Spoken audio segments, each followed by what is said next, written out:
Buenos días, hermanos. En esta mañana vamos a conocer un poco de la palabra de Dios y en esta porción bíblica en la que nos vamos a basar vamos a encontrar 3 principios bíblicos que nos van a ayudar a nosotros a tomar buenas decisiones, a conocer y a comprometernos con la voluntad de Dios. El pasaje es Génesis 24 del 1 al 9 y antes de entrar a la lectura vamos a orar. Señor, te doy gracias porque tú eres bueno, porque para siempre es tu misericordia y alabamos y bendecimos tu nombre, Señor, porque tú eres Rey soberano en nuestra vida y hoy nos has permitido en tu gracia estar reunidos en tu nombre. En el nombre de Cristo Jesús te agradezco todo esto. Amén y amén.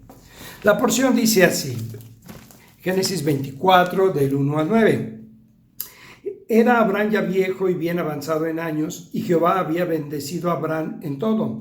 Y dijo a Abraham a un criado suyo, el más viejo de su casa, que era el que gobernaba en todo lo que tenía: pon ahora tu mano debajo de mi muslo, y te juramentaré por Jehová, Dios de los cielos y Dios de la tierra, que no tomarás para a mi hijo, mujer de las hijas de los cananeos, entre los cuales yo habito, sino que irás a mi tierra y a mi parentela y tomarás mujer para mi hijo Isaac. El criado le respondió: quizá la mujer no quiera venir en pos de mí a esta tierra. ¿Volveré pues tu hijo a la tierra donde saliste? Abraham le dijo: guárdate que no vuelvas a mi hijo allá. Jehová, Dios de los cielos, que me tomó de la casa de mi padre y de la tierra de mi parentela, y me habló y me juró diciendo: a tu descendencia daré esta tierra. Él enviará su ángel delante de ti, y tú traerás de ella mujer para mi hijo. Y si la mujer no quisiere venir en pos de ti, serás libre de este juramento, solamente que no vuelvas allá a mi hijo. Entonces el criado puso su mano debajo del muslo de Abraham, su señor, y le juró sobre este negocio. La elección de la esposa de Isaac es fundamental para la continuación del pacto de Dios con Abraham, ya que provee la seguridad de que la descendencia permanece dentro del propósito del pacto. Según la costumbre de la época, los padres debían hacer los arreglos necesarios para proveer cónyuge para sus hijos. En ausencia de Sara, que ya había muerto, Abraham toma la iniciativa motivado por 3 razones. 1. Abraham ya era anciano, ya era viejo, y debía hacer los preparativos necesarios propios para la continuación de la descendencia. 2. Isaac ya tenía 40 años, ya estaba en edad de formar un matrimonio. Y 3. Se debía garantizar la elección de la esposa para Isaac, estando dentro de los términos del pacto. En esta porción del capítulo 24 de Génesis, vemos en el relato de la elección de Rebeca, la esposa para Isaac, algunos principios bíblicos que podemos aplicar en nuestra vida de hoy como creyentes. Para conocer y hacer la voluntad de Dios, para tomar decisiones sabias y correctas, mostrar nuestro carácter e influenciar a las personas que nos rodean, mostrando el carácter de Cristo a través de nuestras acciones, agradecimiento y alabanza a Dios, que tiene el control de la historia de nuestra vida. El primer principio bíblico lo encontramos en Génesis del 1 al 4, y este primer principio es conocer la palabra de Dios. Era Abraham ya viejo y bien avanzado en años, y Jehová había bendecido a Abraham en todo. Y dijo Abraham a un criado suyo, el más viejo de su casa, que era el que gobernaba en todo lo que tenía: pon ahora tu mano debajo de mi muslo, y te juramentaré por Jehová, Dios de los cielos y de la tierra, que no tomarás mujer para mi hijo de las hijas de los cananeos, entre los cuales yo habito, sino que irás a mi tierra y a mi parentela y tomarás mujer para mi hijo Isaac.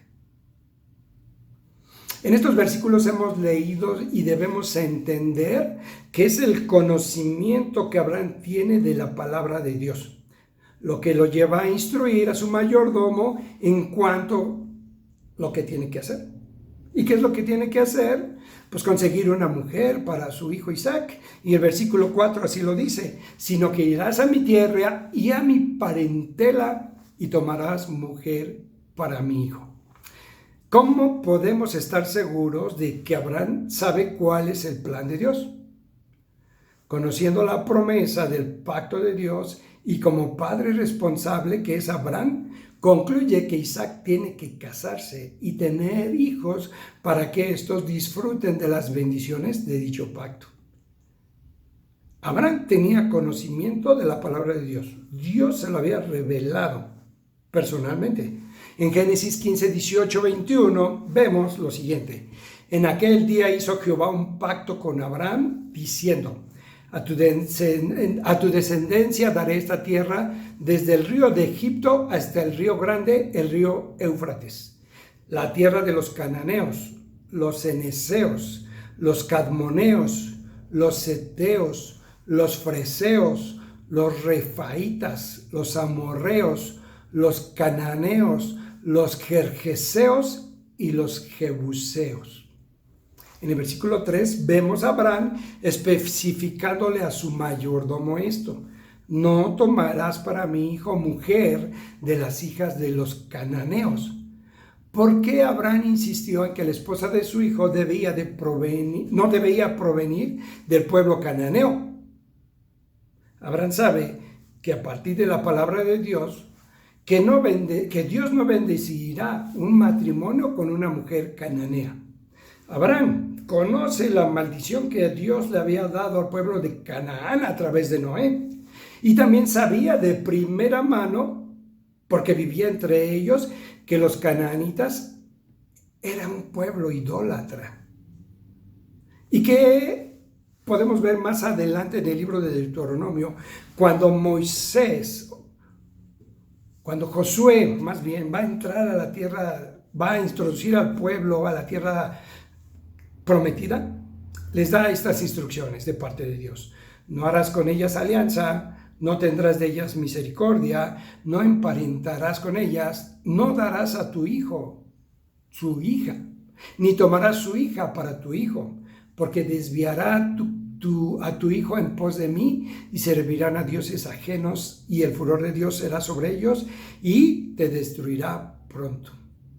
No debían relacionarse con las mujeres cananeas, ni las cananeas con los israelitas, porque iban a desviar el corazón de los israelitas de su Dios. Y ellos mismos iban a volver idólatras. Y Abraham lo sabía, y Abraham lo conocía. Y en esencia vemos que la palabra de Dios guía a Abraham a tomar decisiones. Y él toma decisión por su hijo basándose en su comprensión de lo que agradaría a Dios. Abraham puede dar el primer paso en la dirección correcta siendo guiado por Dios porque conoce la palabra. Los creyentes debemos tomar decisiones en base a los principios bíblicos. Cuando tú y yo tenemos conocimiento de la palabra de Dios, Dios nos revela su voluntad. Y entonces nosotros ya conocemos la palabra de Dios. Pasaje 5 y 6. El criado le respondió: quizá la mujer no querrá venir en pos de mí a esta tierra. ¿Volveré pues tu hijo a la tierra donde tú saliste?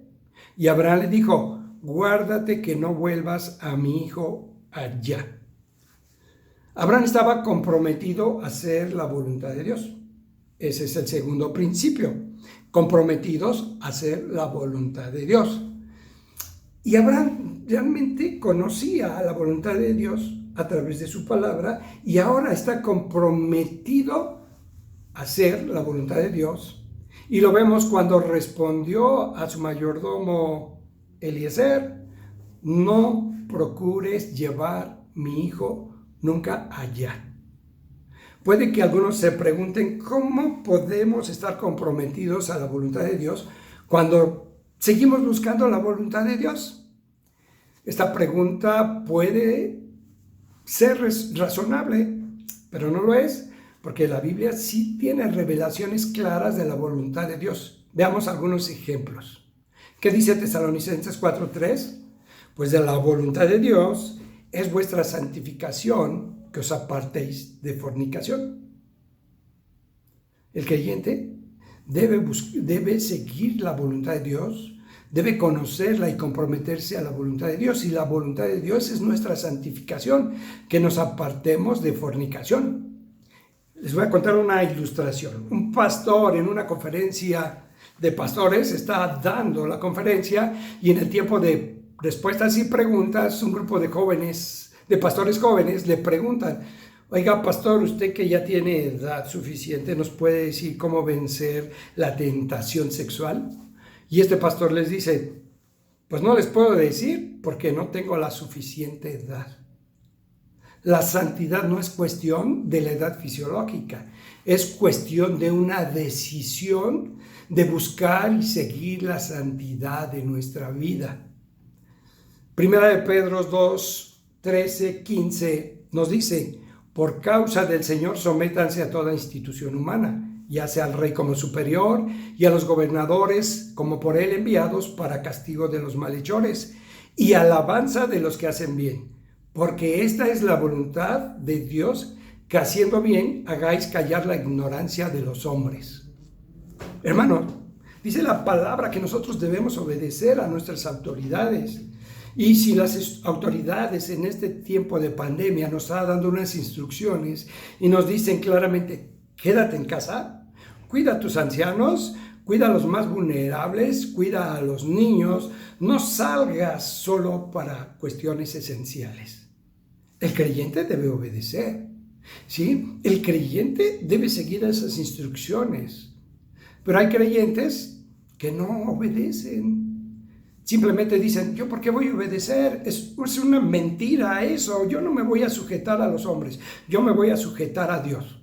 Y los judíos eso hacían. No se querían sujetar a los romanos, no querían pagarle tributo a los romanos. Ellos decían: ¿por qué vamos a adorar a este rey? ¿Por qué nos vamos a sujetar a este rey? Si nuestro rey es Dios, solo nos sujetamos a él. ¿Por qué le vamos a pagar tributos a este rey? Nosotros le pagamos nuestros tributos, nuestra ofrenda y nuestros diezmos a Dios. Hermano, dice la palabra que por buen testimonio del Señor Jesús, nosotros debemos obedecer a nuestras autoridades. Y hay gente que nunca va a leer el Evangelio, pero nosotros se lo podemos predicar con nuestras acciones, siendo obedientes a las autoridades. Primera Tesalonicenses 5:18 dice: dad gracias en todo, porque esta es la voluntad de Dios para con vosotros en Cristo Jesús. Quiero sugerir que seamos obedientes a lo que ya sabemos que es la voluntad de Dios. Luego el descubrimiento de la voluntad de Dios en otras circunstancias se dará positivamente y nos será más fácil obedecer. Y podemos encontrar muchos pasajes que nos están revelando la voluntad de Dios. Dice el pasaje: dad gracias a Dios en todo. Hay creyentes que dicen: ¿cómo le voy a dar gracias a Dios en esta cuarentena, donde estoy aislado, donde estoy encerrado, donde no tengo libertad de salir, de pasear, de trabajar, de hacer las cosas que yo estoy acostumbrado a hacer? Dice el pasaje: dad gracias a Dios en todo. Nuestra mentalidad debe estar comprometido con lo que ya conocemos de las Escrituras y que Dios nos ha revelado la voluntad de Dios. Y si en este momento tenemos que estar en cuarentena, démosle gracias a Dios, porque no estamos enfermos, no estamos infectados, no estamos afuera de un hospital esperando a nuestro familiar que está enfermo. Entonces, debemos tener una mentalidad de estar comprometidos a la voluntad de Dios. Tercer principio bíblico: confiar en Dios. Pasajes del 7 al 9. Jehová, Dios de los cielos, que me tomó de la casa de mi padre y de la tierra de mi parentela, y me habló y me juró diciendo: a tu descendencia daré esta tierra, él enviará su ángel delante de ti, y tú traerás de ella mujer para mi hijo.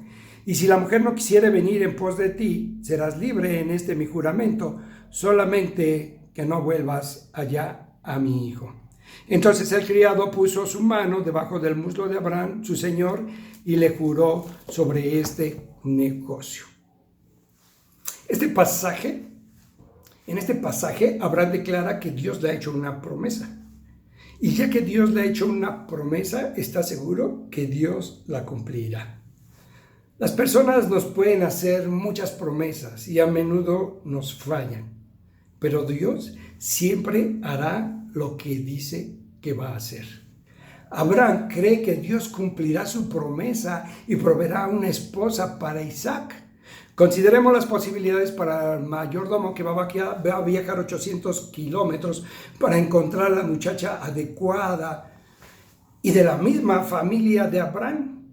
Y luego convencerla a ella y a su familia que viaje a un país desconocido y aparte que se case con alguien que nunca ha visto. Bastante difícil, humanamente imposible. Abraham confió tanto en Dios que en el versículo 8 está dispuesto a decir: y si la mujer no quisiere venir en pos de ti, serás libre de este mi juramento. Un indicio de que si confiamos en Dios, no radica en nuestra disposición de aferrarnos a algo. Si podemos confiar en Dios, podemos dejarle todo en sus manos. Dios es digno de toda nuestra confianza. Aunque no suceda lo que esperamos, podemos tener confianza porque Él sabe lo que es mejor para nosotros. ¿Qué dice Hebreos 13:5? Sean vuestras costumbres sin avaricia, contentos con lo que tenéis ahora, porque Él dijo: no te desampararé ni te dejaré. De manera que podemos decir confiadamente: el Señor es mi ayudador, no temeré lo que pueda hacerme el hombre. Hermano, ¿y qué si este virus ha sido creado por el hombre y lo ha esparcido para enfermar y matar a la gente? Dios es digno de nuestra confianza. Dios es digno de tu confianza. ¿Estará nuestra confianza en Él? David estaba seguro de esto. Por eso en el Salmo 23:4 él escribe: aunque ande en valle de sombra de muerte, no temeré mal alguno, porque tú estarás conmigo. Este pasaje no nos está diciendo que no nos va a pasar nada. Este pasaje no nos está diciendo que no nos vamos a enfermar de este virus. Este pasaje no nos está diciendo que vamos a llegar a un hospital y vamos a morir por causa de este virus. Este pasaje lo que nos está diciendo que aunque pase lo que pase, no importa las circunstancias, Dios va a estar conmigo. Y por eso no voy a temer lo que pueda hacerme el hombre, porque Dios está caminando a mi lado, aún en las circunstancias más difíciles, aún en esos caminos oscuros y nublados y en tinieblas. El mismo Jesús nos hizo una promesa: yo estoy con vosotros todos los días hasta el fin del mundo. Y si Él está con nosotros hasta el fin del mundo, nosotros como creyentes no deberíamos de confiar en Él, pese a las circunstancias que nos toquen vivir. Déjame decirte que Dios es digno de nuestra confianza. En este pasaje que acabamos de leer, en este relato, encontramos 3 principios bíblicos que nos ayudarán a tomar buenas decisiones en base en conocimiento de la palabra de Dios, y como resultado de aplicarlos nos traerán bendiciones que alcanzarán a nuestras familias y aún a las personas que nos rodean. Conocer la palabra de Dios, comprometernos a hacer la voluntad de Dios y confiar en Dios es lo que espera Dios de nosotros, como mínimo. Hermano, te invito a que pongas en práctica estos principios, los disfrutes para que sea más intensa tu relación con Dios y que tú puedas influenciar a las personas que están a tu lado. Conocer la voluntad de Dios a través de las Escrituras. Estar comprometido a obedecer la voluntad de Dios y confiar en Dios. Dice Pablo en Corintios: el conocimiento envanece. Tal vez tú tengas conocimiento de la palabra de Dios y te sepas muchos pasajes de la Biblia y puedas dar estudios tremendos de la palabra de Dios. y puede que te llegues a ensoberbecer. El conocimiento envanece, no es suficiente. Hay que estar comprometido a obedecer la voluntad de Dios, comprometido a conocer la voluntad de Dios a través de las Escrituras y comprometido a obedecer su voluntad y además confiar en un Dios que nos dice: nunca te dejaré y nunca te desampararé. Hoy es el tiempo de confiar en Dios. Son tiempos difíciles, pero si Dios está a tu lado y si Dios está a mi lado, no tenemos por qué tener temor. Gracias, Señor, por este tiempo. Gracias por tu palabra y bendícelo. Que tu palabra no regrese a ti vacías. Gracias por el privilegio de compartir con los que nos están escuchando. En el nombre de Cristo Jesús. Amén y amén.